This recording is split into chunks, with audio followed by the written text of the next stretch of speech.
Israel Gaza যুদ্ধের ১ বছর পূর্ণ হলো।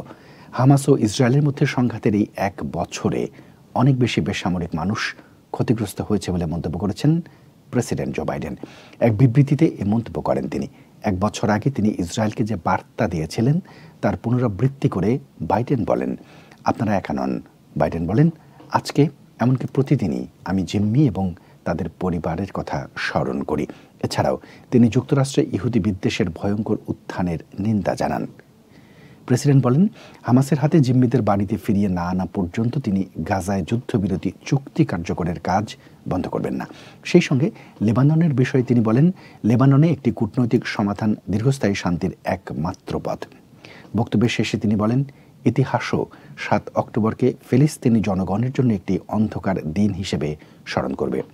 গত বছরের ৭ অক্টোবর দক্ষিণ ইসরায়েলে হামাসের হামলায় প্রায় ১২০০ মানুষ নিহত হন আর ২৫০ জনকে জিম্মি করে নিয়ে যায় সশস্ত্র গোষ্ঠীটি।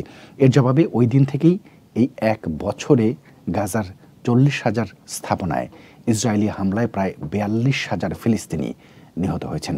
আহত হয়েছেন কমপক্ষে ৯৭,০০০-এরও বেশি ফিলিস্তিনি।